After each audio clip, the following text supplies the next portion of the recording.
ana uwezo wa meza ya Bwana. Haleluya. Huwezi kuzipata faida za meza ya Bwana zilizoko ndani ya meza ya Bwana usipotambua. Nilimwambia kuna kitu chochote usipokitambua huwezi ukifanya vizuri. Chochote hata unaweza kuona kitu cha thamani, lakini usipokitambua huwezi kukilinda. Haleluya. Bwana Yesu asifiwe. Amen. Nilienda Mombasa katika ulimwengu wa roho, ndani ya maisha ya kiroho. Meza ya Bwana imebeba faida mbalimbali katika ulimwengu wa kiroho. Hili ni tendo la ulimwengu wa kiroho. Mungu analitambua na mashetani pia wanalijua. Tuko pamoja? Kwa hivyo mtu ambaye nimekuambia unapokula meza ya Bwana, Bwana Yesu asifiwe, kuna age ya watoto hawastahili kushiriki ile meza. Tuko pamoja? Kile kitu upate kujua wewe unapokula meza ya Bwana nini kinaumbika ndani yako. Sasa kazi ulionayo ni kutumia ile power ulionayo ndani yako kufinika watoto wako, kuwatamkia. Unamwambia yule mtoto hata usiku watoto wakilala unasema na wafinika wanangu na damu ya Yesu. Na wafinika. Wacha nikuambie kwenye ulimwengu wa roho na kitu kimetoka.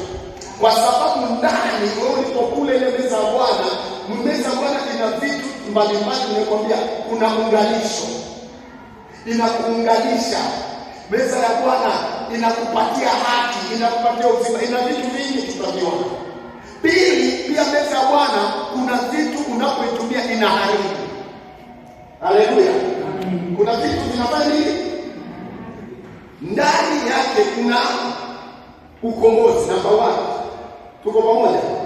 Pili, ina uponyaji. 3, kufunguliwa. 4, kutolewa katika mauti. Bwana Yesu asifiwe. Kutolewa katika mauti. Mauti, mtu anatolewa kwenye mauti. Mauti ni chochote unachoshika kinakufa. Biashara ukianza inakufa. Kila kitu chako kimelaaniwa. Yaani kitu chochote kinakufa ndio kuna laana. Roho za mauti zinakaa mahali pana laana. Mungu hayuko. Lakini baada ya kushiriki meza ya Bwana unaanza kuishinda roho ya mauti juu ya kila kitu kilicho chako, hata juu ya vifo vya mapema kwenye boma. Ina kazi ya muhimu sana tukitambua meza ya Bwana. Haleluya. Ukitambua meza ya Bwana na mafundisho na kufundisha, kuna wakati utapita kwenye kipindi kigumu ukiwa peke yako, utajua ni wakati wa mimi kushiriki meza ya Bwana. Maana sisi ni makuhani katika nyumba ya Bwana. Mtu hawezi akafanya kitu kama hajajitambua kwanza. Tuko pamoja? Bwana Yesu asifiwe. Ndipo ukija kwa nyumba yako huwezi kosa meza ya Bwana. Tunamkaga saa 8 usiku kimeumana tunaanza kushiriki meza ya Bwana. Bwana Yesu asifiwe. Unaamka unaenda safari, unafika njiani unasikia hali, unapaki gari kama unajitakasa na unaomba na unashiriki meza ya Bwana. Kwa nini? Kwa sababu ukishajua meza ya Bwana, leo utaona siri ya kushiriki meza ya Bwana. Bwana Yesu asifiwe. Kwa hiyo unaona inasaidia vitu vingi, kutoa katika mauti na mengine mengi. Kesi, ukiwa na makesi, pengine uko na kesi. Kuna watu ambao wana kesi ambazo haziishi. Meza ya Bwana inaweza kukutetea. Ile ni damu, ina sauti, inaongea. Haleluya. Na sisi tutaona haya yote kama Mungu atatusaidia. Pia vile na Bwana Yesu asifiwe. Bwana Yesu asifiwe. Kesi, kupigwa vita. Bwana Yesu asifiwe. Kupigwa vita, kuinuliwa madhabahu za kushirikina kwenye biashara, kwenye kazi. Kuna watu ambao wanafanya nao kazi wana uwivu wa juu, wanatumia miungu, wanatumia mazingaombwe kwa ajili ya kukuchanganya. Shiriki meza ya Bwana, hawatakuweza. Kuna power ndani ya meza ya Bwana. Haleluya. Yesu akasema, "Fanyeni hivi kwa ukumbusho wangu." Pia ina kumbukumbu. Haleluya. Meza ya Bwana ni kitu cha thamani. Shetani, haleluya, inakumbusha shetani wewe ni mali ya Mungu na na wewe ni mtu wa agano, si mtu wa kawaida. Unaposhiriki meza ya Bwana inamkumbusha shetani, huyu si mtu wa kawaida, huyu ni mtu agano. Sikia, wakati Mungu alipokuwa anatafuta mtu, kulikuwa na familia moja ya mzee mmoja anaitwa Manoa. Walikuwa wamekaa miaka mingi bila kupata mtoto. Na siku moja Manoa mke wake akiwa shambani, Mungu akamtokea akamnenea, nataka utapata mimba, utazaa mtoto, na nataka huyo mtoto uwe na karakta hii na hii, ujiepushe na vitu hivi, maana utakuwa umebeba nadhiri wa Mungu. Yule mama aliporudi nyumbani akaeleza mume wake, kuna mtu leo malaika amenitokea, akaniambia hakuna habari njema kwetu. Yule mzee akasema, Bwana, nataka tutengeze sadaka, atutokee tena atufundishe. Oh, haleluya. Tuweze kushirikiana jinsi. Na Biblia inasema siku hiyo alipotokea kabia, ni ngoja, akakimbia kaita bwanake, na bwana kaja, wakamwona malaika. Akamwambia, mtapata, mke wangu atapata mtoto mimba, mtamzaa nabii wa Bwana. Nahitaji mjiepushe na kelele, nahitaji mjiepushe. Kuna vitu Roho Mtakatifu sometimes anapotaka kutumia kwa kiwango cha juu, kuna vitu anakuambia jiepushe na. Haleluya. Lakini kama hautakuwa ni mtu ambaye unaweza kumsikia Roho Mtakatifu, huwezi fanya vitu vya namna hiyo. Haleluya. Kwa hivyo hii ni sehemu moja. Kwa hivyo kiwa kitu kimoja, Roho Mtakatifu, meza ya Bwana imebeba kumbukumbu. Hebu nisomee Wakorintho wa kwanza mlango wa 11. Wakorintho wa kwanza mlango wa 11. Nataka tuliko ndo tumeanza. Amen. Haya, tuanze tusome mstari mmoja wa 24. Wakorintho wa kwanza mlango wa 11 mstari 24. Naye akisha kushukuru, akaomega akasema, huu ndio mwili wangu ulio kwa ajili yenu. Fanyeni hivi kwa ukumbusho wangu. Yesu, kuna kitu nilikwambia, walikuwa chakulani na wanafunzi, na kulikuwa na mikate mingi, walikuwa kwenye chakula. Pengine sio kulipikwa chapati ama nini, lakini Biblia inasema baada alichukua mkate mmoja, ule mkate akaumemea kumbadilisha kuwa na tofauti na ile mikate mingine. Akasema mkate sasa ni mwili wangu. Kwa hivyo akaubariki, akashukuru, akaubariki, akautamkia. Matamko hubadilisha kitu kutoka katika quality hii na kuingia kwenye another quality. Haleluya. Kuingia katika mfumo mwingine. Kwa hivyo hata kama walikula chapati nyingi wakashiba, lakini hichi walikula sasa si chakula cha kawaida.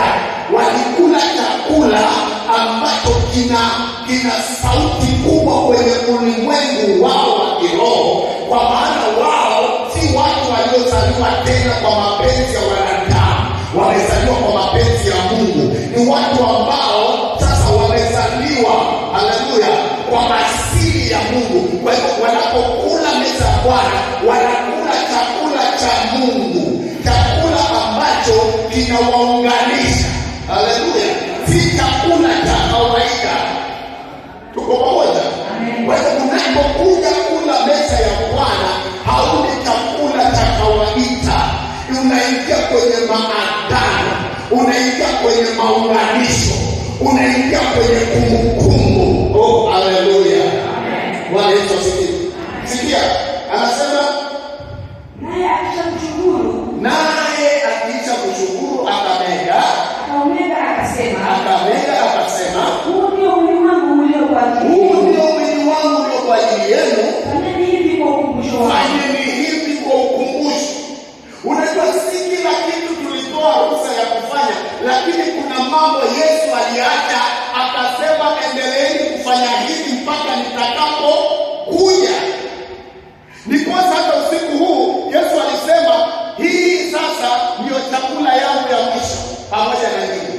Nitakula tena nitakaporudi katika ufalme wangu. Bwana Yesu asifiwe. Lakini akamwambia nikiondoka, hii ibada iendelee, isisimame. Tuko pamoja?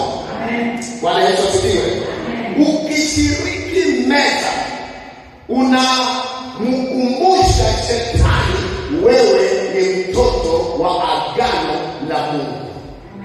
Pia unalijenga Haleluya. Bwana Yesu asifiwe. Unalitenga agano thabiti. Yaani linakuwa famu agano lako na Mungu. Unajua kuna maneno yanaweza kuisha nguvu, lakini unayarenew unaposhiriki mbele za Bwana. Haleluya. Agano thabiti wewe na Mungu. Bwana Yesu asifiwe. Amen. Hebu tusome mstari wa 25. Na vipi hivi? Na hivyo baada ya kula akakitwaa kikombe akisema kikombe hiki ni agano jipya. Kikombe hiki sasa ni agano jipya katika damu yangu. Amen. Unaona? Hakuna agano pasipo uwajibikaji. Kila agano na nitakwendea.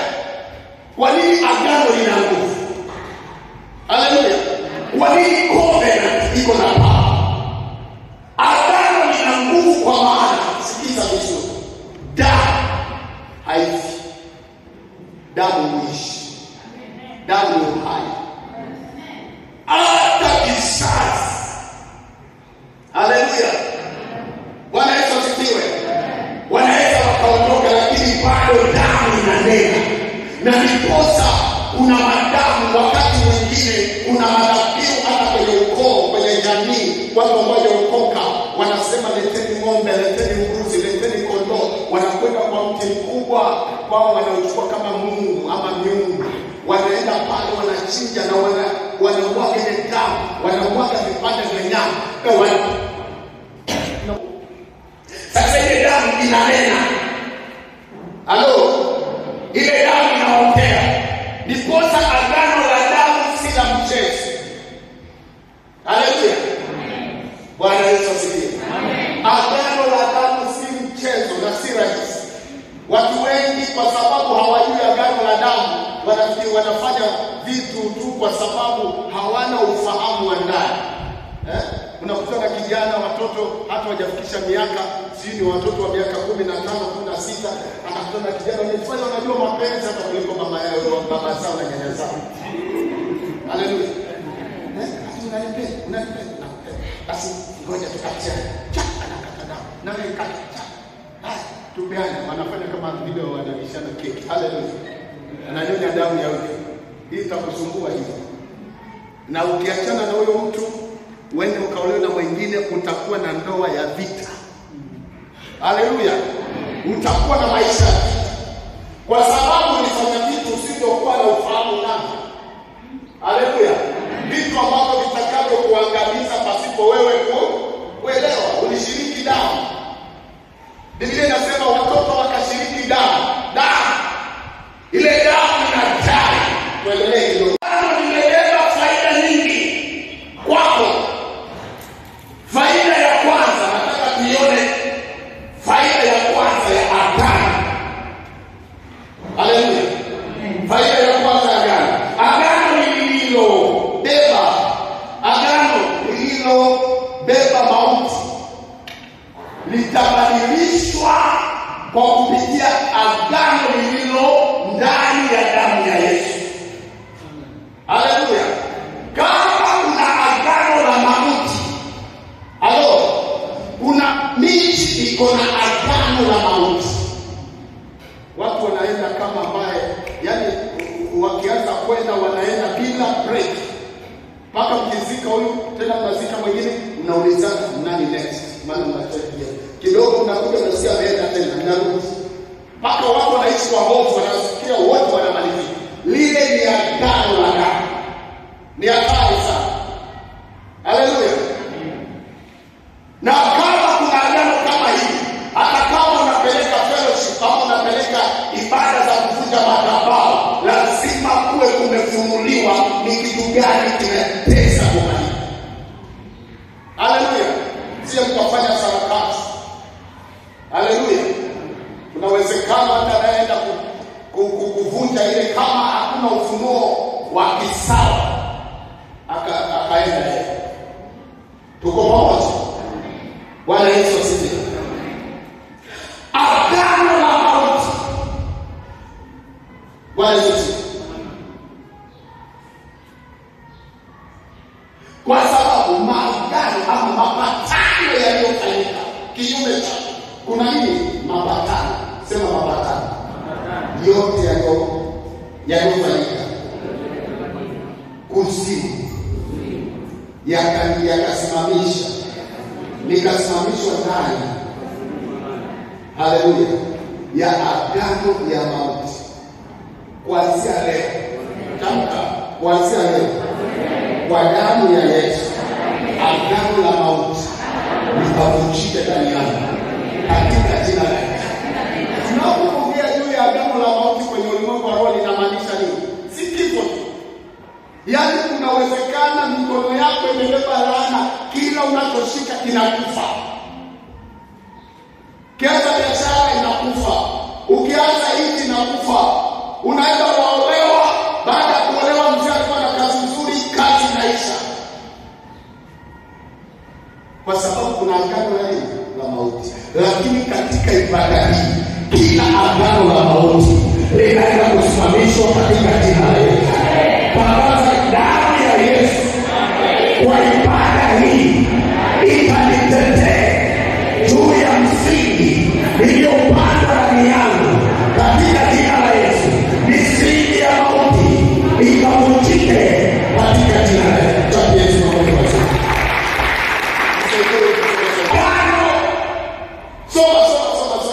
Soma Isaya 28. Tuende Isaya 28. Nataka uchukue hiyo kwenye Isaya 28.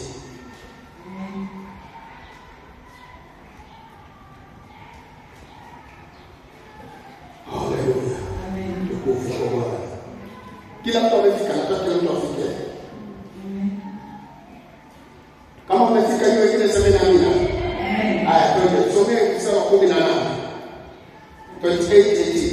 Amen. Na agano lenu mlioagana na mauti itabadilika. Sasa twende kwa. Yaani nasema hivi, na agano lenu mlioagana na mauti litabadilika. Tena mapato yenu mliopatana na kuzimu hayatasimama pigo lifunikalo takapo. Unaenda haraka. Tena mapatano yenu mliopatana na kuzimu hayatasimama. Tuko pamoja? Amen. Pigo lifunikalo litakapopita, ndipo ninyi mtakapoona. Sasa kuna vitu viwili. Agano la mauti linaletwa na mapatano. Ndiposa Yesu anaheshimu sana mapatano. Haleluya. Yesu anaheshimu sana mapatano. Anasema kwamba watu hawawezi kwenda kwa njia moja kama hawajapatana. Agano lazima liwe na mapatano. Hata kukatiana vidole mkunya kama si mapatano. Maana utakataje kama si yakubali. Haleluya. Mapatano yako na paa ya kuwafunga kwa maneno ambayo yametamkwa. Bwana Yesu asifiwe. Kwa hiyo kama hatutapata elimu ya mambo ya rohoni, tunaweza tukawa tunashiriki lakini hatuna matokeo, kwa maana hatujajua hii kitu inafanya nini, kazi yake ni nini. Kwa nini tunashiriki meza ya Bwana? Kwa nini Yesu aliruhusu akasema endeleeni kufanya hivi mpaka nijapo? Ina maana gani kiroho? Tuko pamoja? Amen. Ina maana kubwa. Sasa sikia, hebu sikiza vizuri sana. Nisikiza vizuri. Inasema hivi, na agano lenu mlio agana kwa mauti litabadilika. Litabatilika. Agano mlio agana kwa mauti, makubaliano. Alafu nasema nini? Tena mapatano yenu mliopatana na kuzimu. Yesu akasema nitalitenga kanisa langu, hata milango ya kuzimu haitaishi. Sasa kuna kitu kimoja, milango ya kuzimu imebeba mauti, milango ya kuzimu imebeba magonjwa, milango ya kuzimu imebeba ufukara na umaskini. Sasa milango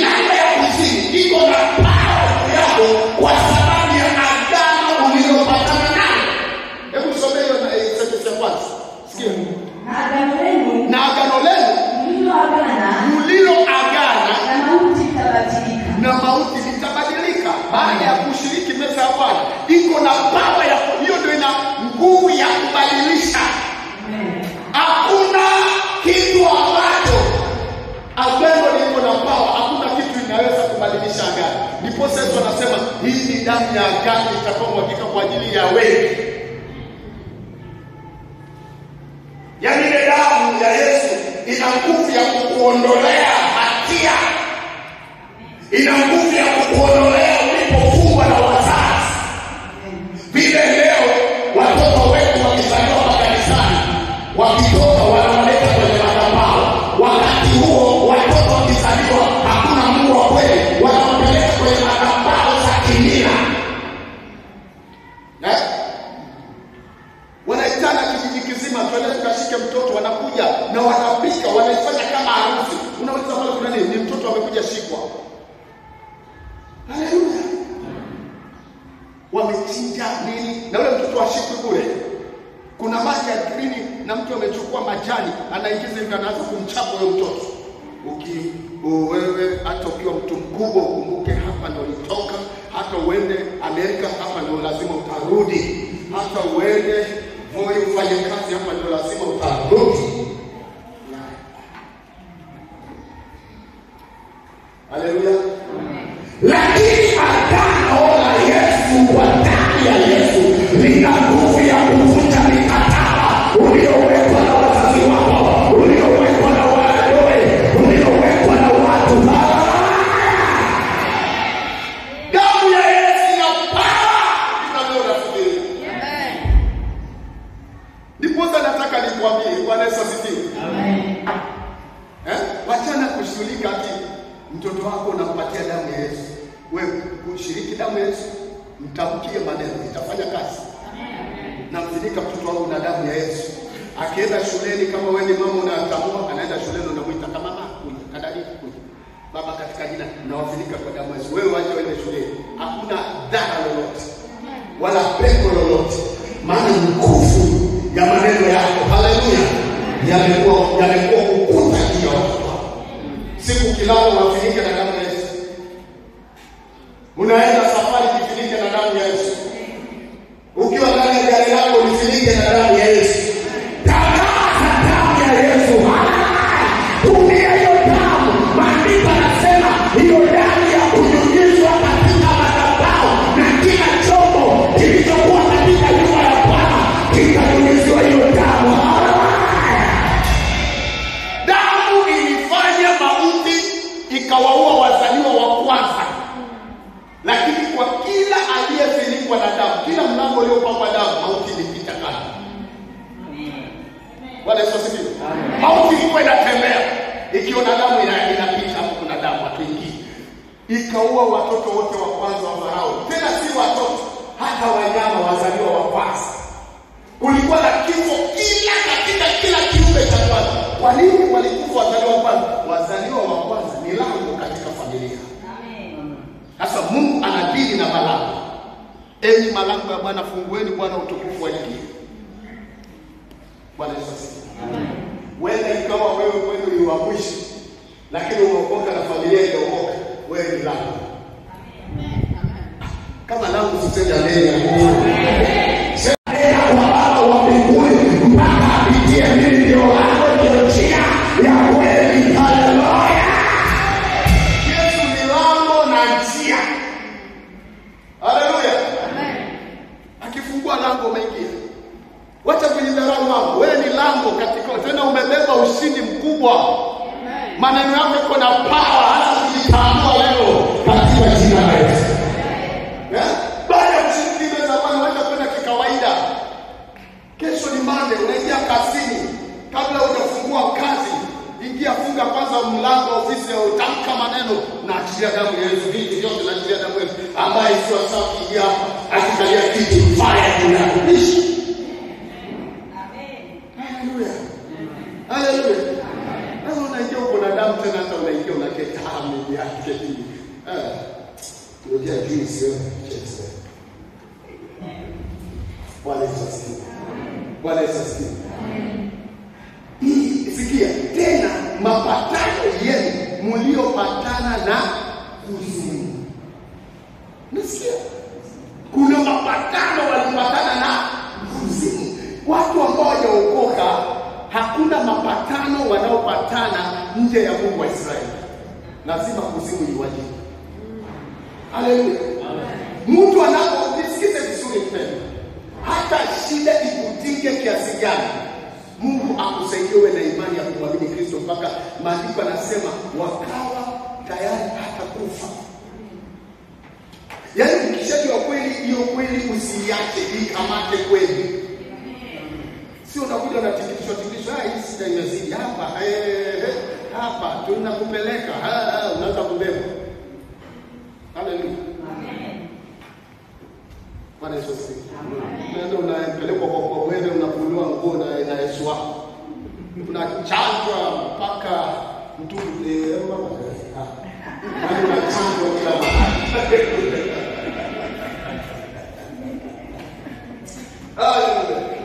Hadi mchawi akakazana kile. Ni damu yako anatoa. Hiyo damu ambayo amekuchanja ndio signal katika TV lako. Ukienda kufanya biashara washakuona amefungua biashara huyu mjinga huyu. Tena naiombea kwa jina la Yesu. Sasa naanza kushika. Wishi. Haleluya. Sema kila anga yangu ya kubarikiwa iliyokamata kwenye ulimwengu wa roho kwa ibada hii, Yesu alikomboa mauti iliyofanyiwa kwa mlango wa kuzimu. Mlango wa kuzimu ukafunguliwa juu yangu. Leo niondoe kwenye mlango wa kuzimu katika jina la Yesu. Katika jina la Yesu. Kila nguvu inayotoka kwenye mlango wa kuzimu haitanishinda kwa damu ya Yesu. Katika jina la Yesu. Mtokee Bwana makofi mazuri. Bwana Yesu asifiwe. Kwa haraka kidogo. Twende kwa haraka kidogo. Kila damu ina sauti. Kila damu ina sauti ya kuongea kile, haleluya, inapaswa kuwa. Kila damu ina sauti ya kuongea kile inapaswa kuwa. Kama damu imetolewa na ikatamkiwa kitu fulani, ina sauti. Haleluya. Kila damu ina sauti. Kama damu ya wanyama inanena, pia ya binadamu inanena, basi ya Yesu ni zaidi sana inanena. Amen. Haleluya. Watu wamefanya maagano hata kutoa uhai wa watu. Unasikia kule Marekani kuna taifa moja. Sehemu ya Marekani ina miji yake mingine inakaa kama ni miji tu kiingia ni mashetani matupu. Sisi tunaona hii Marekani pia hiyo. Marekani ina majimbo yake tofauti tofauti kule ndani na wana itikadi zao. Wakikaa muda mrefu hawajapata mvua, sikia kile wanafanya. Wanamchukua binti ambaye ni bikira asiyemjua Mungu, wanampeleka kwenye shimo refu, wanambwaga. Yule binti akishuka kwenye shimo, akifika chini amekufa, mvua inanyesha. Na hivyo ndivyo wanavyoamini, na ndivyo wanapofanya kazi, na ndivyo wametajirika. Sasa lazima utambue ulimwengu wa giza vile unapofanya kazi, usije ukaudharau. Usije ukaudharau hata hakuna kitu. Nani anakuambia? Wanaamini nafanya kazi, mvua hakuna Tupateni binti moja asiyemjua Mungu, bikira. Wanampeleka kwenye timo, wanamwangusha. Sasa kila mvua kile kitakunyesha kuna mabikira wanakufa pale sana. Haleluya. Kwa kusikia Yesu akasema, nendeni mkamchukue mwanafunzi ambaye hajapangwa na mtu yoyote. Mnabii wake. Tuko pamoja. Bwana Yesu asifiwe. Pia haleluya, ya binadamu inanena, basi ya Yesu ni zaidi. Kila sadaka inayotolewa kwa Mungu ina sababu zake, na hakuna sadaka inayotolewa pasipo damu. Lazima hata accident zinazofanyika, unaenda unasikia watu walikufa basi nzima, ukienda hakuna damu, lakini miili ya watu iko pale. Baada ya siku tatu kija pale ukiangalia hata damu, hata chembe ya damu unaiona. Wameakula maagano makubwa.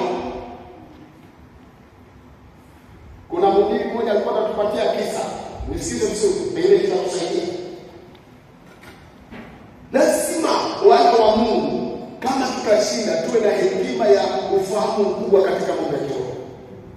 Jamaa walikuwa wametoka Kenya wanaenda Umarekani. Umarekani na sijui ni Umarekani na nchi gani ambayo inachukua masaa 16 ama 18 zaidi. Unajua masaa 18 kama siku mbili. Karibu 24, ndio tusubiri. Karibu na sisi.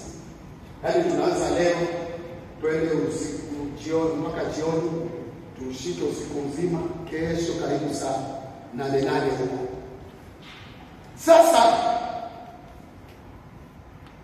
yule pasta, haleluya, alikuwa amekaa kwenye kiti cha ndege na jirani yake. Na ndege kama hizi sasa kidogo Mungu alitusaidia tukaletwa SGR kidogo, sasa tunaanza kama ufahamu ndio kwa ndani ya ndege ilikuwa na shida sana. Haleluya. Maana kuna watu wapita na kigari sema chai, juice, vitu kama hivyo na nini na mayai. Haleluya. Sasa kule kwa ndege huwa wanapewa.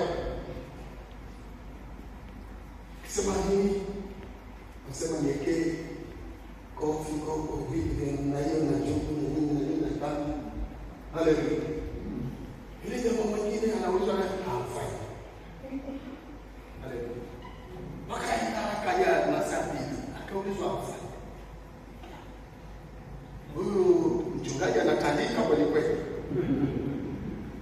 Wakaenda kafika jioni, ndege bado inaenda. Kuna mahali tu inafika kidogo inasimama kama sikufanywa service kidogo manini, alafu inaamka tena inaenda.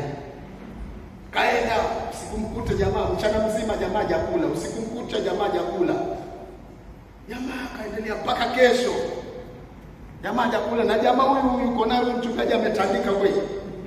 Makoroni leta, spaghetti leta, sichemsha leta, ng'ombe, samaki leta. Haya leta, kono leta. Hadi wale sasa. Sasa waliposhuka mahali walienda. Akamwambia rafiki yangu, mbona vyakula vimeitishwa pale kwa ndege huko? Akamcheka. Kama unakuuliza mimi niko serious leo unacheka. Akasema mimi niache tu shetani. Na nilikuwa kwenye sauti singeweza kula. Kwa hivyo niko kwenye mission na niko kwenye mission bila kula. Chungaji akafikiria vile nimetia ndani. Haleluya. Kwa hivyo unaweza kuona wewe unapokata kufunga, kuna watu wanafunga wamewacha chakula yale wewe umemisi kuyala. Kitu baada ya kutoa spaghetti ndio tutakula mpaka ushidogo. Wajua hiyo ulipata nini? Samaki wale ulipata nini? Unakulia zile perege hapa za shilingi 3 unafanya kazi. Sasa lazima utambue technique za ufalme. Vile unaweza kujinasua, vile unaweza kutoka, vile unaweza kutamba, vile unaweza kufanikiwa, vile unaweza kwenda mbali. Haleluya. Unaweza kwenda majuu. Haleluya. Amen. Majuu. Sio. Bwana asifiwe. Bwana asifiwe. Damu. Nimesema damu ina nini? Ina sauti. Sema damu iko na sauti. Soma Waebrania. Tuko Waebrania. Waebrania 12.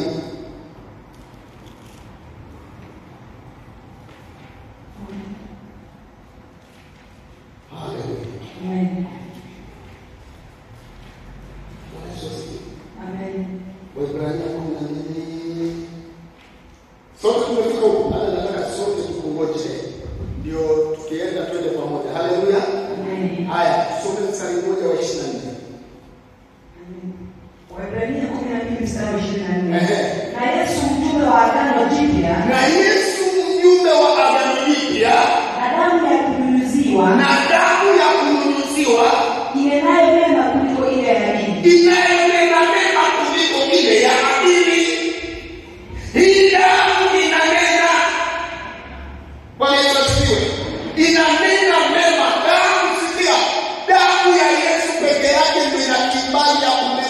mazuri ya maisha yako.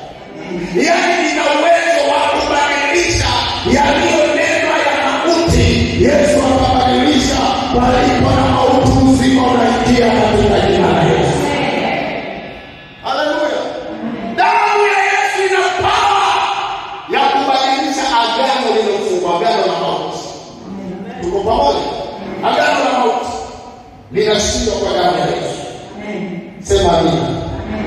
Kwa ajili wakati damu ya Yesu ina nguvu ya kuwatoa watu ndani ya mashimo waliowekwa ama kilichozikwa.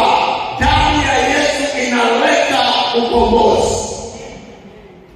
Kama kuna pesa yako ilichukuliwa ikaenda ikazikwa, kama kuna nafsi yako, unajua nafsi, kuna mtu anatembea lakini yeye mwenyewe hayuko, amezikwa. Nafsi yake imechukuliwa ikazikwa, lakini yeye yuko tu. Sasa kitu ambacho mtu ambaye nafsi yake imechukuliwa ikazikwa, wale watu wa kiroho wanasema huyu mtu kivuli hana. Lakini ukimwangalia utaona kivuli. Lakini kuna macho ya kiroho wanajua huyu hana kivuli. Amechukuliwa nafsi kafanya nini? Ikazikwa. Sasa damu ya Yesu inaenda kumtoa mtu aliyezikwa, mtu aliyeshushwa kuzimu, mtu aliyefungwa. Zaburi kwa haraka, Zaburi 9, Zaburi 9.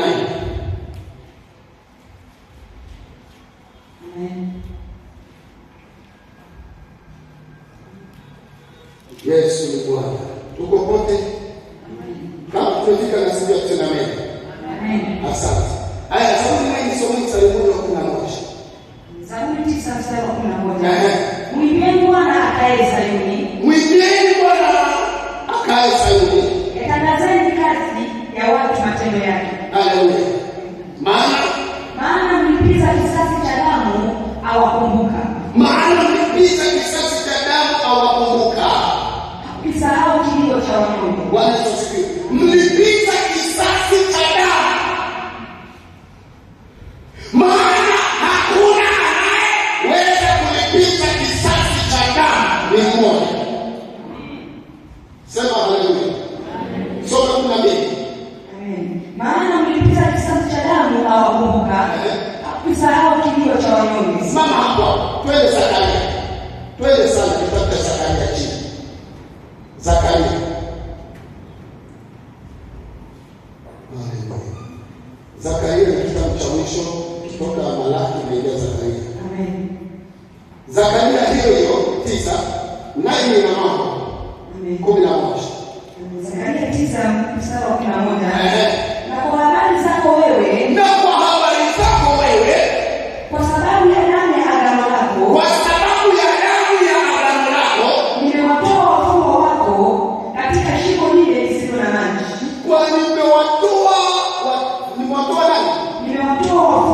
Nimewatoa wafungwa katika shimo lile lisilo na maji. Wafungwa, watu ambao mtu aliyefungwa na akazikwa, nothing, hakuna kitu chochote kizuri kiweza kutokea kwake. Alifungwa na akazikwa. Asubuhi tumefanya tendo la nini? La kiunabii, si ndio? Si ndio? Amen. Wangapi wengi mkono ambao umekuwa katika tendo la kiunabii asubuhi? Asante, kulikuwa ile kubwa sana. Haleluya. Asubuhi Roho Mtakatifu tukiomba ametuongoza tufanye tendo la kiunabii. Ndio kama hivi sasa. Watu waliofungwa, watu waliozikwa, watu waliotukiwa. Ukifungwa na umezikwa, kila kitu chako kimefungwa. Hakuna siku utatoka kwa ile gereza. Yesu pekee yake ndiye ana power ya kukutoa. Na hivyo ilifanya Yesu akaja.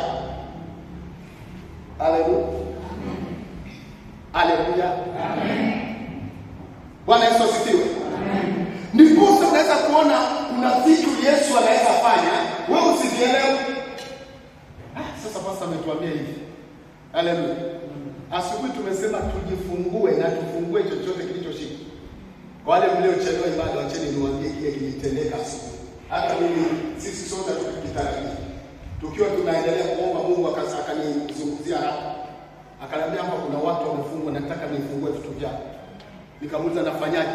Akaniambia chukua kofuli na funguo. Alafu hesabu mara 7 na wao wamejifunga.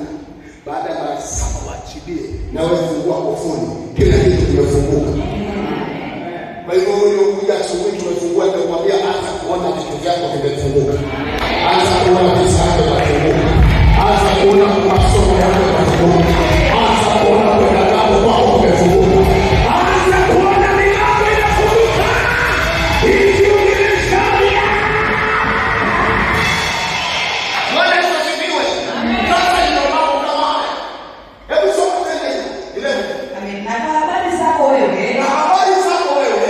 Kwa sababu ya damu ya agano lako. Kwa sababu ya damu ya agano lako. Nimewatoa wafungwa wako. Nimewatoa wafungwa wako. Katika shimo lile lisilo na maji. Katika ndani ya lile shimo kaburini hakuna maji. Mtu amezikwa pale na watoto wake. Mmekwambia watu wanazika watu. Wewe unauliza sasa mtu anazikwaje na anatembea? Kiroho wanakuzika. Kama huyo jamaa amekaa kwa ndege masaa 18 hai. Na wewe umetandika masaa 18 umekula. Aniambie, naweza toana na wewe? Bwana Yesu asifiwe. Biblia inasema katika kitabu cha Mathayo, mafundisho ni nguvu na kufungua ufahamu uliofungwa. Haleluya. Ufahamu wengine unafungwa. Sikia, mama hapa mchungaji ametongoza kwa kipindi kizuri. Hata anasema walifundishwa kule kuhusu Danieli kwa kuvisoma vitabu walipata ufahamu wa kujikomboa. Hakuna kitu kingine. Si kwamba hiyo Biblia alikuwa isome. Lakini kila unaposoma leo kunakuja ufunuo tofauti. Unasema la, bila teseka na leo nimeniambia usitaseka. Haleluya. Haleluya. Haleluya. Haleluya. Katika jina la Yesu.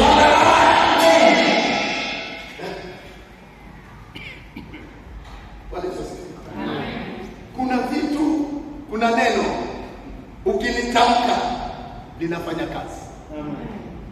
Linafanya kazi. Haleluya. Bwana Yesu asifiwe. Nakumbuka dada yetu, dada Elizabeth yule. Kuna wakati kabisa shetani alikuwa anakataa na maisha yake. Tukiwa hapa kwa ibada nikimwombea Roho Mtakatifu akaniambia chukua wazee wa kanisa. Nenda nao kwake, wamuombe na kumpaka mafuta hata kama kuna kitu atainuka. Na nikachukua mafuta tukaenda na wazee. Tulipoenda huyu dada kuna kitu cha kiungu ndani yake. Bwana Yesu asifiwe. Wamama walikataa tusimtoe, lakini akasema waacheni mchungaji afanye vile ameongoza. Tukambeba na kitu tukamweka, tukamwombea, tukamwambia tukashika neno tukasoma. Bwana amesema mtu wa kwenu hawezi. Waite wazee wa kanisa. Ukiona nimekuletea wazee wa kanisa, ujue ni faida. Iko mara moja. Na kule kwa kuomba kwa imani tutamuokoa mgonjwa yule. Hata kama kuna roho itashindwa na atainuka. Na tukatumia neno na likafanya kazi. Haleluya. Haleluya. Kila mtu alikuwa amekata tamaa, lakini angalia jinsi Mungu anapofanya na Mungu anakurejesha. Na kuna kazi kubwa Mungu atafanya kupitia huyo mama katika jina la Yesu. Na ndiposa unaweza kuona hapo tayari kutoka Tanzania anayaacha makanisa mahali imepata baraka yako itakuwa pale. Watu wengine waweza wakakuelewa. Kuna watu waweza wakakuelewa.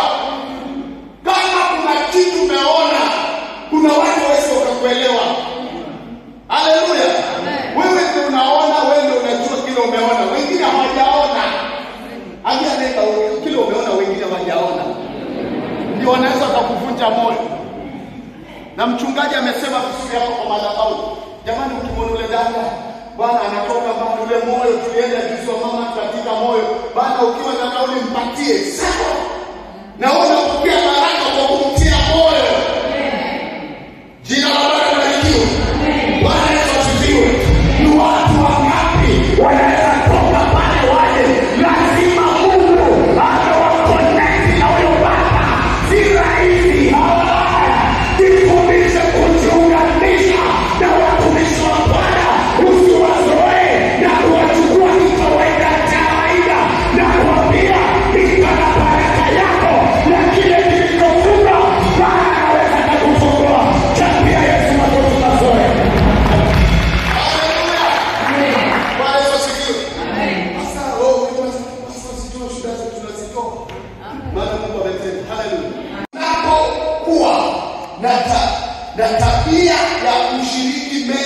Bwana.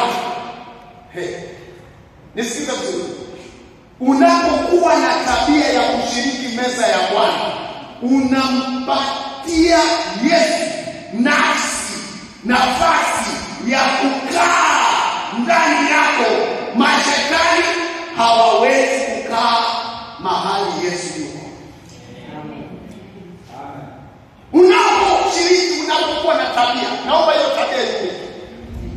Haleluya. Kuwa na tabia. Si ninakufundisha, kuna vitu nikifundisha sio utafanya hata ukiwa kwa bora wewe ni mtu wa imani. Sio unaikula kama baya kulifundishwa hii point. Kula kwa imani. Fanya kitendo cha imani. Haleluya. Fanya kitendo cha imani.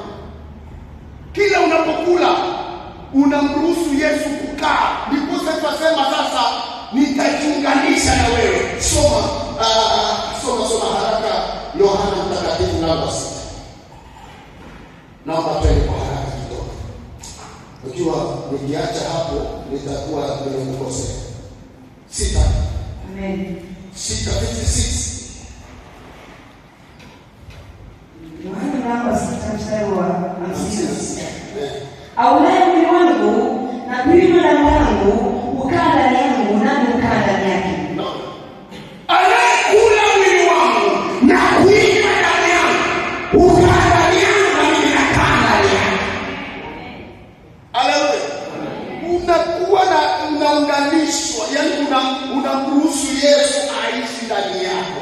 Na Yesu akiishi ndani yako, hakuna madhabahu ya Mungu na ya shetani zitakaa pamoja. Kwa hivyo ni muhimu sana kuwa na tabia ya kushiriki meza ya Bwana. Ni kuonyesha unampatia Yesu nafasi ya kukaa. Maana umekula vya kwake, umekula agano lake. Amesema hii damu yangu ni damu ya agano. Kwa hivyo umekula chakula cha agano. Haleluya. Wewe kama unasema sisi tuna madhabahu mabaya, nilikwambia kuna ukombozi zingine utajikomboa mwenyewe baada ya kupata ufahamu. Amen. Haleluya. Na mtu ambaye hajaokoka haruhusi kula hii, lakini bado tuna nafasi nikimaliza tumuombe toba ili aweze kuingia kwenye maagano thabiti na Mungu. Tuko pamoja?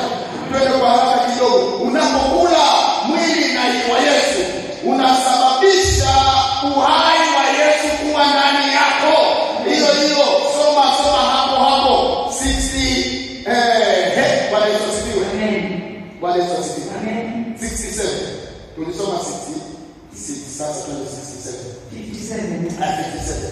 Kama vile Baba aliye hai, alivyo hai, aliponituma mimi, nami ni hai kwa Baba. Kadhalika naye mwenye kunila atakuwa hai. Kadhalika mwenye kunila atakuwa hai kwa Baba. Haleluya. Unapokula mwili na damu ya Yesu, unaongezeka uhai ndani yako, uhai wa kimungu vilivyokufa leo vinaenda kuinuliwa. Nasikia kufa leo unapokea uhai. Haleluya. Sema napokea uhai.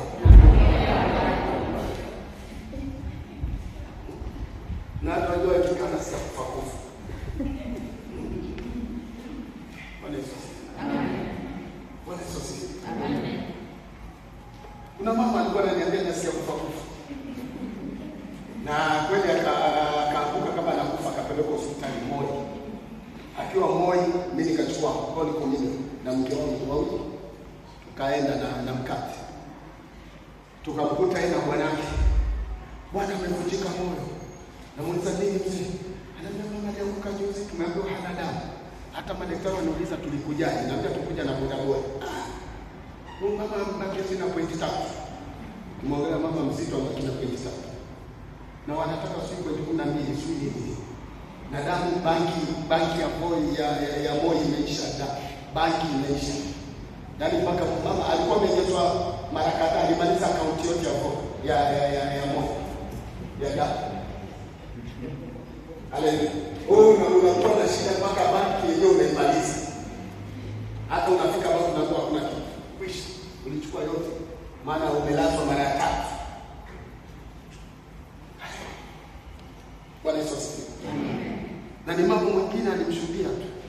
Ijapokuwa sisi ni wa dini fulani, lakini vita kama hivi huwa vinaenda kwa hao watu. Kamwambia sana tuko na msa Bwana usiwache. Bwana asifiwe. Bwana asifiwe. Usiwache. Sasa hiyo usiku wake ndio shetani akampiga wakampeleka moto. Kufika na huko kuna pointi 3. Haleluya. Tukaenda na damu ya Yesu na mkate. Nikamwona Bwana, nikasimama hivi. Mama amefikia kwa kibeti chake. Pamoja na sasa. Shida inasema sasa unajua shida, tuko na shida kubwa sana. Damu baki imeisha, wanasema ni maliza baki yote. Sasa hakuna damu, hakuna mtu na ndugu yake sio nini haina watu. Nikamwambia mimi niko na kumbio huko. Unamtolea damu simtolee. Hiyo ni Yesu wako naye. Ndio naye. Zaka niangalie kama mama kutoa. Mama akafungua kibeti. Akatoa nikamwambia mzee shika hii kati. Mama shika hii na mke wake na mimi. Baba tunachukua sasa mamlaka. Nisema tufanye hivi na hii damu ya damu. Kula tukakula. Tukachukua hii. Tukanywa. Tukaondoka. Ilikuwa ni Sunday, tumetoka ibada. Kufika Tuesday madaktari wakuja kipima wanamuuliza sasa hii damu imekuja nyingi 15. Si lazima tuipunguze. Sasa ikawa lazima waipunguze. Nani anakumbuka shuhuda wao mama? Ni watu watatu tu bwana. Sawa, Bwana Yesu asifiwe. Ushuhuda sio hai. Hii damu unayoiona hapa hiyo ndio kushiriki. Kama inaweza regesha damu ya mtu 23 mpaka 15. Na ikabidi apunguzwe. Nikienda anatolewa damu. Anacheka. Sasa hivi sasa wananiambia nasaidiana. Ulikunywa yote ya nini ya basi ukamaliza basi wewe umekuja na damu. Siku hiyo naenda conference Kikuyu aliniambia naenda na wewe. Kufika naambia watu huu ni mtu wangu. Huu ni mtu wa Mungu. Nilikuwa nimekufa akanifufua. Watu wanashangaa. Nikimaliza hiyo conference ilikuwa na watu huko. Tukimaliza mtu amepiga laini tukaona huyo mtu ambaye anafufua watu.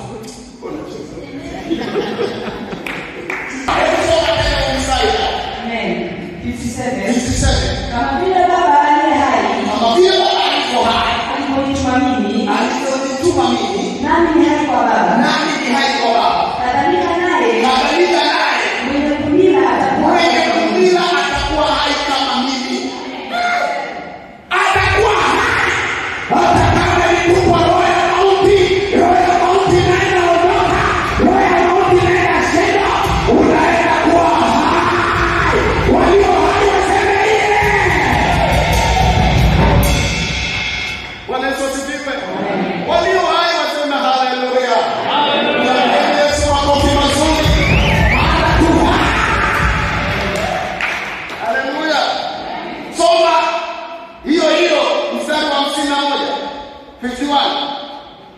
Inasema unapokula mwili wa Yesu unasababisha uhai wa Yesu kuwa ndani yako.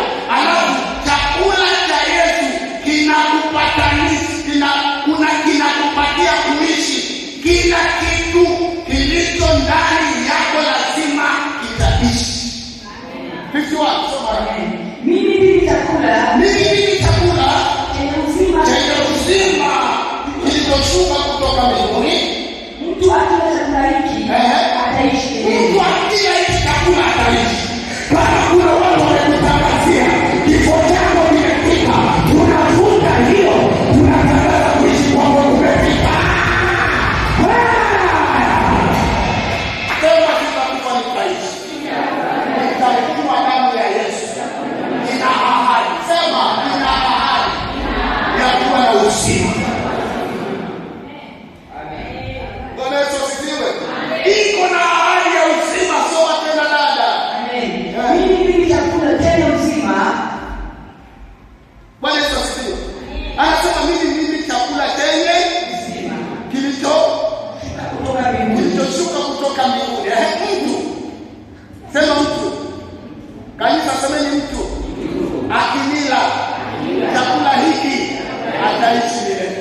Sema kuanzia leo ninapokula meza ya Bwana nina haki ya kuishi.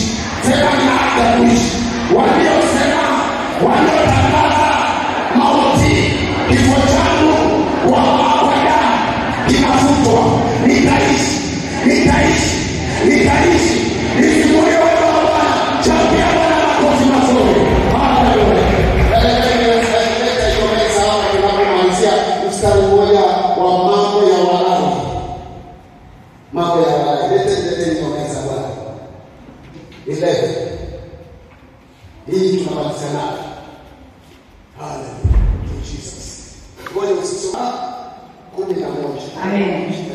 Kwa kuwa uhai wa mwili uko katika hiyo damu, nami nimewapa hiyo damu juu ya madhabahu ili kufanya upatanisho kwa ajili ya nafsi zenu, kwani hiyo damu ifanya upatanisho kwa sababu ya nafsi. Bwana asifiwe. Kwa kuwa uhai wa mwili uko katika damu, hiyo damu. Amen. Uhai wa mwili uko katika hiyo damu. Sio? Nani nimewapa nyinyi hiyo damu juu ya madhabahu, haya madhabahu. Haleluya. Ili kufanya upatanisho kwa ajili ya nafsi zenu. Sema kuanzia leo. Nafsi yangu haitatawaliwa na pepo. Yesu atatawala. Kwa damu ya Yesu inampatia Yesu haki zote za kukanda nafsi yangu. Kwa kushiriki damu na iunganisha nafsi yangu na nafsi ya Mungu kwenye maisha yangu. Bwana Yesu asifiwe. Nafsi. Ukisikia mtu hapa pepo inaongea, jua nafsi yake imetoka, ni nafsi inaongea. Baada ya kutoa pepo na kuuliza uko mbele na kwa sijui. Nafsi. Kwa hivyo mtu yote anayekunywa hii, ukiwa na mapepo yanaweza kupata tabu. Ukiwa na mapepo, tapeperuka hapa tutakutoa pepo sasa. Haleluya. Ili kufanya upatanisho kwa ajili ya nafsi zenu. Kwani ni hiyo damu ifanyayo upatanishi kwa sababu ya nafsi. Hiyo damu inafanya nini?